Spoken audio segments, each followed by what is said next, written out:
নির্মল হালদার এই বাড়ি? নির্মল হালদার? কি হয়েছে? কে? এটা কি নির্মল হালদারের বাড়ি? না, ওই আটকুরের ব্যাটার কি বাড়ি বানানোর সাধ্য আছে নাকি? এই বাড়ি ওর বাপের। কেন, কি হয়েছে? ওই নামে চিঠি আছে একটা। হ্যাঁ, চিঠি? নীলুর নামে? বাবা, আজ কোন দিকে সূর্য উঠেছে কে জানে। দাঁড়ান, ডেকে দিচ্ছি। নীলু, আয় নীলু, আয় নীলু। হ্যাঁ, কি হয়েছে? সকাল সকাল কানের মাথা খাচ্ছ কেন? বাইরে পিয়ন এসেছে, উঠে দেখ। তোর নামে নাকি চিঠি এসেছে। স্যান্ডো গেঞ্জির নাকি বুক পকেট। আরে একটু তাড়াতাড়ি। হ্যাঁ হ্যাঁ, এই তো যাচ্ছে। কিরে, উঠলি? হ্যাঁ হ্যাঁ, যাচ্ছি। তা তুমি নিজে গিয়েও তো নিয়ে আসতে পারতে। আবার আমাকে বলে আটকুরের বেটা। কার প্রোডাক্ট দেখতে হবে তো। কই দেখি। এই নিন, এইখানে একটা সই করুন। হ্যাঁ দিন।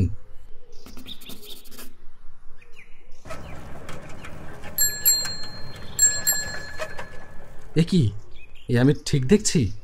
Appointment letter. আমার চাকরিটা তাহলে হলো, আমি আর বেকার নই। এই যন্ত্রণা থেকে তাহলে সত্যি সত্যি মুক্তি পেলাম। এই আমার তো বিশ্বাসই হচ্ছে না। কিরে, কার চিঠি? এ কি হঠাৎ প্রণাম করলি যে? কি আছে এই চিঠিতে? বাবা বাবা, এটা আমার অ্যাপয়েন্টমেন্ট লেটার। রেলের যে পরীক্ষাটা দিয়েছিলাম তাতে আমি পাশ করেছি। হ্যাঁ, সত্যি বলছিস নাকি আমি ভুল শুনছি? এই নাও দেখো। হ্যাঁ, এ তো সত্যিই মনে হচ্ছে। তাহলে তুই আজ থেকে আর বেকার নোস? হ্যাঁ, আবার আটকুরের বেটা চাকরি পেয়েছে, তাও কেন্দ্র সরকারের। ওরে ওরে, আনন্দে আমি কি করব? আমার অপদার্থ ছেলে নাকি সত্যি সত্যি অপদার্থ নয়, ও চাকরি পেয়েছে। কইরে পচা, কোথায় গেলি? পচা, ওই পচা। বাবা!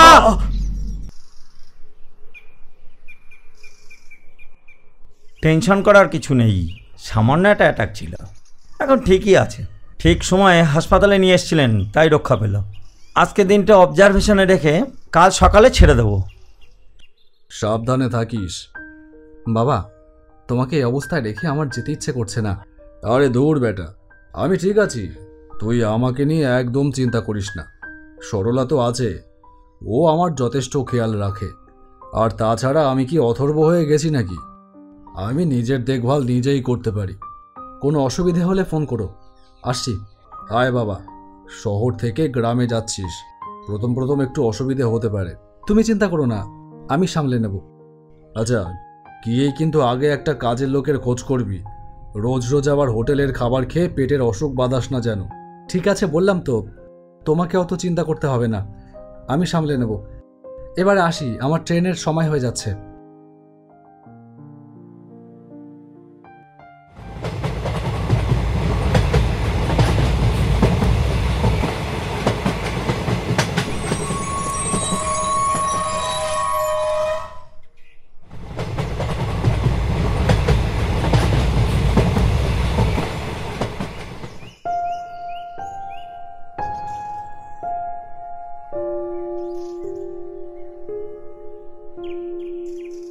আচ্ছা দাদা, বলছি এখানে স্টেশন মাস্টারের ঘরটা কোন দিকে বলতে পারবেন? Station master? হ্যাঁ, এই তো সোজা এটে গিয়ে প্ল্যাটফর্ম থেকে নেমে যান, দেখবেন একটা লাল রঙের ঘর দেখতে পাবেন, ওইটাই। আচ্ছা, ধন্যবাদ দাদা। ও দাদা, একটু শুনবেন? হ্যাঁ বলুন।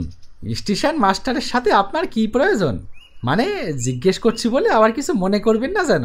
না না, আসলে আজ থেকে আমি এই স্টেশনে জয়েন করেছি, গেটম্যানের চাকরি নিয়ে। ও আচ্ছা আচ্ছা, ঠিক আছে, যান।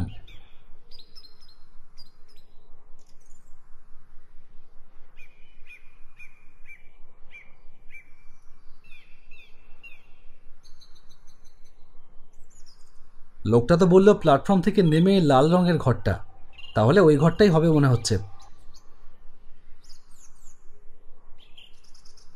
স্যার আসবো? হ্যাঁ আসুন।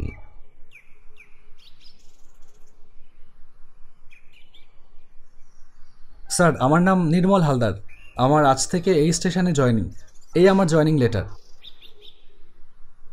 আচ্ছা আচ্ছা, বসুন। তা আপনার বাড়ি কোথায়? হাবড়ায় স্যার। বাবা, হাবড়া থেকে এই পলাশপুরে? ব্যাড লক মশাই, ডেলি প্যাসেঞ্জারি করতে পারবেন না। না, তা পারবো না। তবে অসুবিধা হবে না।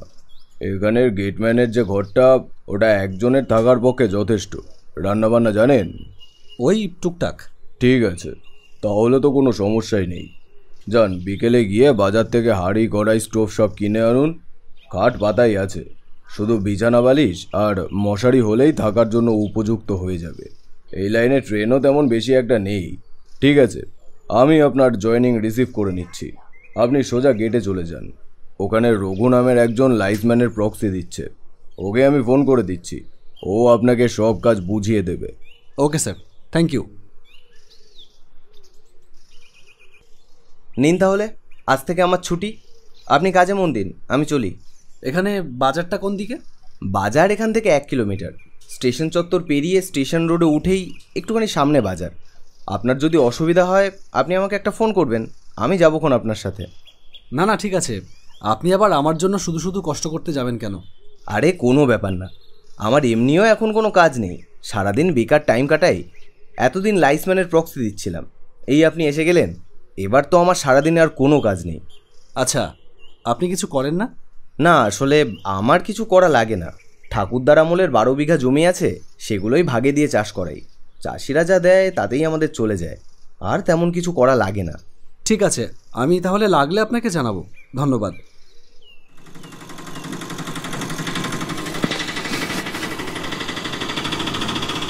আপনাদের বাজারটা ছোট হলেও সব জিনিসই পাওয়া যায় দেখলাম। হ্যাঁ, এটা ছাড়া আশপাশে তো আর কোনো বড় বাজার নেই। রান্নার জিনিসপত্র সবই তো কিনে আনলেন। তা রান্না কি নিজেই করবেন নাকি লোক দেখে দেবো? না না, আমি নিজেই করে নেব, লোকটোক লাগবে না। আচ্ছা, তাহলে আপনার হাতের রান্না খেতে আসতে হবে একদিন। নিশ্চয়ই। সে আর বলার অপেক্ষা রাখে? নতুন জায়গায় এসেই যে আপনার মতন একজন উপকারী বন্ধু পেয়ে যাব, সেটা ভাবতেই পারিনি। না না, ওরকমভাবে বলার কিছু নেই। আসলে আমার বসে থাকতে ভালো লাগে না। তাহলে আপনিও তো কিছু একটা করতে পারেন। হ্যাঁ, আমিও তাই ভাবছি। এই তুই একটু জোরে চালা না রে, ট্রেন আসার সময় হয়ে গেল। এনাকে গিয়ে আবার গেট ফেলতে হবে। বলো, এত রাতে এখনো ঘুমাওনি? না, এই ঘুমোতেই যাচ্ছিলাম, ভাবলাম একবার ফোন করি। তোমার লাস্ট ট্রেন গেল? হ্যাঁ, এই গেল। এবার আমিও ঘুমাবো। একটু সাবধানে থেকো, নতুন জায়গা তো। হ্যাঁ ঠিক আছে, ঘুমাও এখন, সকালে কথা হবে। রাত 1:30 বাজে। তোমার আবার সকালে পড়ানো আছে না? ঠিক আছে, কালকে সকালে তাহলে তুমি ফোন করবে যখন ফ্রি থাকবে। Good night. Okay, good night. উফ, সারাদিন প্রচুর ধকল গেছে, ঘুমিয়ে পড়ি। রান্নাবান্না কাল থেকে দেখা যাবে।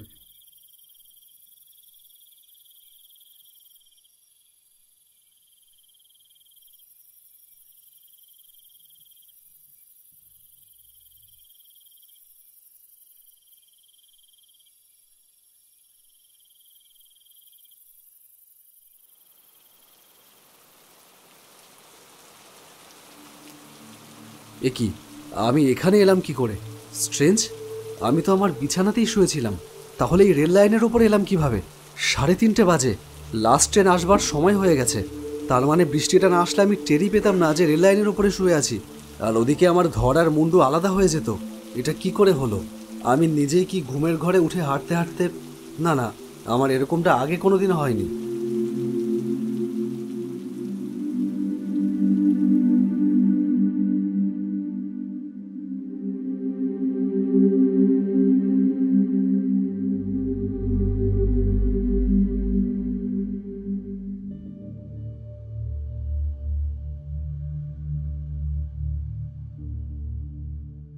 কি বলছো? এ তো সাংঘাতিক ব্যাপার। আগে এরকম কোনোদিনও হয়েছে? না, আগে কোনোদিনও হয়নি। আমি কিচ্ছু বুঝতে পারছি না। কি জানি, আমারও তো মাথায় কিছু আসছে না। যাই হোক, আর একটা দিন দেখো আজকের রাতটা কি হয়। আজকেও যদি ওরকম কিছু ঘটে তখন ভাবা যাবে।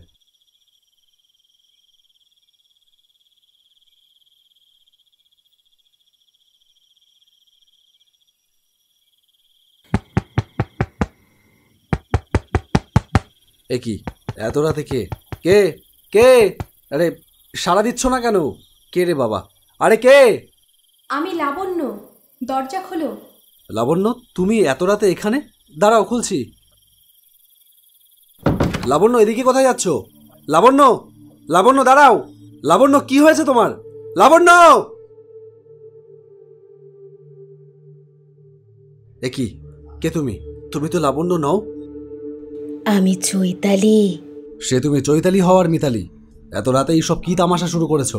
তোমার বাড়ি কোথায়? আর এত রাতে একটা মেয়ে হয়ে তোমার ভয় করে না?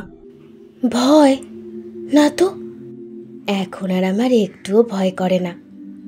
এই তো পাশেই আমার বাড়ি, আমি একাই থাকি। যাবে যাবে আমার সাথে? তোমার মাথা ঠিক আছে? জানো তুমি কি বলছো? কেন তুমি যাবে না? তুমি বুঝি সুপুরুষ নও? থামো! এই তোমাদের মতন কিছু নষ্ট চরিত্রের মেয়েদের জন্য অনেক ভালো ভালো ছেলে বিনা দোষে ফেসে যায়। যাও, বাড়ি যাও, না হলে আমি এক্ষুনি জিআরপিকে ফোন করে তোমাকে জেলে পাঠানোর ব্যবস্থা করব। আমাকে আটকে রাখবে জেলে? দেখো, আমার হাতে কিন্তু সময় অনেক কম। তাড়াতাড়ি বলো, আমার সাথে আমার বাড়ি যাবে? ভেবে দেখো, এই নিঃসত্তি রাত আমার মতো একজন সুন্দরী নারী তোমাকে আহ্বান জানাচ্ছে। তুমি তাকে ফিরিয়ে দেবে? এত নিষ্ঠুর তুমি হতে পারবে? চলো না, আমাকে উপেক্ষা করো না, তার পরিণাম কিন্তু ভালো হবে না। না, তুমি দেখছি ভালো কথায় শোনবার পাচ্ছি নাও। দাঁড়াও, আমি জিআরপিকেই ফোন করি। এ কি, ফোনটা অন হচ্ছে না কেন? রাতের বেলায় চার্জে বসেই তো ঘুমিয়েছিলাম। খামোখা সময় নষ্ট করছো। হাতের গোলাপ কিন্তু পেয়ে চটকাতে নেই। চৈতালিকে ছোঁয়া অত সহজ নয়। আজ তোমার দিন ভালো, তাই চৈতালি নিজে এসেছে তোমার কাছে। তুমি যা পারো করো, আমি চললাম। এই এই ট্রেন আসছে, সরে যাও। কি হলো বললাম না, ট্রেন আসছে, সরে যাও, সরে যাও বলছি। আরে আরে তুমি কি পাগল হলে? সরে যাও, কাটা পড়বে তো। সরে যাও, সরে যাও, সরে যাও না।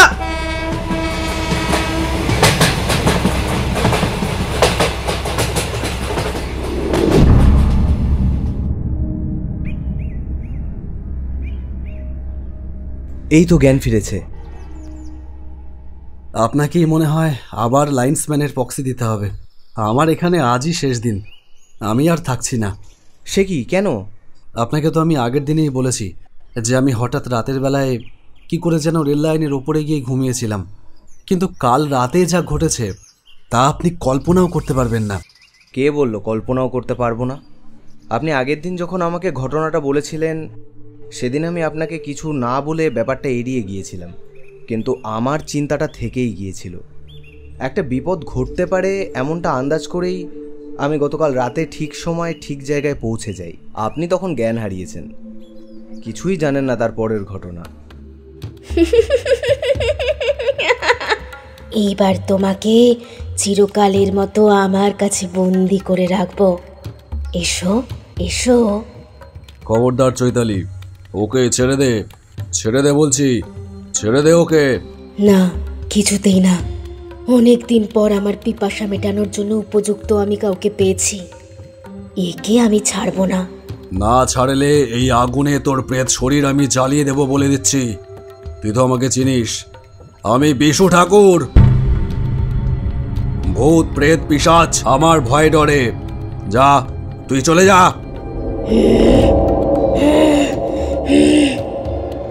তারপর আপনাকে আমি নিয়ে এসে আপনার বিছানায় শুইয়ে দিই। কিন্তু কিন্তু কে ওই চৈতালি?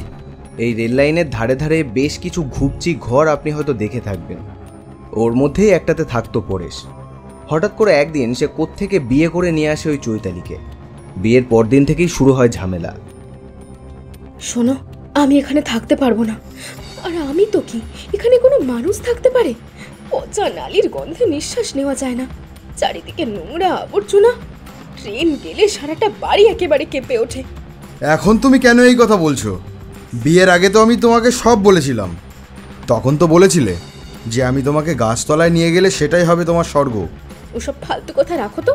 বিয়ের আগে না ওরকম অনেকে অনেক কথা বলে। তুমিও তো বলেছিলে তোমার ঘর ছোট হতে পারে কিন্তু শান্তি আছে। কোথায় শান্তি?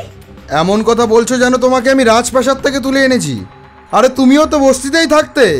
দেখো দেখো চৈতালি, যা হবার তা হয়ে গেছে। তুমি আমাকে কটা দিন সময় দাও, আমি আমি সব ঠিক করে দেবো। তোমাকে এখানে থাকতে হবে না, আমরা নতুন ভাড়া বাড়িতে চলে যাব। তার জন্য কটা দিন সময় লাগবে চৈতালি, একটু বোঝার চেষ্টা করো। পরেশ সারাদিন গাধার মতো পরিশ্রম করত আর বাড়ি ফিরে সারা রাত বেঘরে ঘুমোতো। কিন্তু ঘুমোতে পারতো না চৈতালি। নিজের পূর্ণ যৌবনের আগুনে সে জ্বলে পুড়ে মরত। তার নানান চারিত্রিক দোষ দেখা দিতে থাকলো। দিনের বেলা পরেশের বাড়ি না থাকার সুযোগে সে অন্য পুরুষদের সাথে সম্পর্কে লিপ্ত হতো। ঘটনাটা পরেশের কানে পৌঁছতে বেশি সময় লাগলো না। রাগের মাথায় সে হিতাহিত জ্ঞানশূন্য হয়ে পড়ল। তার বউকে আধমরা করে অজ্ঞান অবস্থায় রেল লাইনের ওপর ফেলে নিজে কোথায় সে চলে যায় তার আর কোনো খোঁজ পাওয়া যায় না। বউটা অজ্ঞান অবস্থায় রেলে কেটে মরে। চৈতালি মারা গিয়েছিল কামুক পিপাসা নিয়ে, তাই তার অতৃপ্ত আত্মা কামিনী হয়ে ফিরে আসে। তার পছন্দ মতো পুরুষকে সে আকৃষ্ট করে নিজের কাছে টেনে নেবার চেষ্টা করে নিজের একাকিত্ব আর পিপাসা মেটাবার জন্য। আমাকেও একবার তার খপ্পরে পড়তে হয়েছিল, কিন্তু ভাগ্য সহায় ছিল তাই বেঁচে গিয়েছিলাম। ভাগ্য আপনারও সহায়, তাই আপনিও বেঁচে গেছেন। খেয়াল করেছেন কিনা জানি না, সন্ধ্যের পর কিন্তু এই রেল লাইন চত্বরে আপনি কোনো মানুষ দেখেননি এই 2 দিনে। আমি আজই চলে যাচ্ছি। তার দরকার নেই, চৈতালি আর আসবে না। তার আত্মার চির মুক্তির ব্যবস্থা করা হয়েছে। বিশু ঠাকুরই এক যজ্ঞ করবে আগামী অমাবস্যায় শ্মশানে। কি যেন নাম বলল যজ্ঞটার, ভুলে গেছি। সে বড় খটোমটো নাম। কিন্তু রাতের বেলা? আরে চিন্তা নেই দোস্ত, আজ থেকে অমাবস্যা পর্যন্ত না হয় রাতের বেলা আমিই থেকে যাব আপনার সাথে। সত্যি রঘু, তোমার মতন বন্ধু পাওয়া যায় না। ওসব ছাড়ো, কি কথা ছিল মনে আছে তো? কি বলো তো? আরে তোমার হাতে রান্না খাবো বলেছিলাম না, তাহলে আজকেই হয়ে যাক।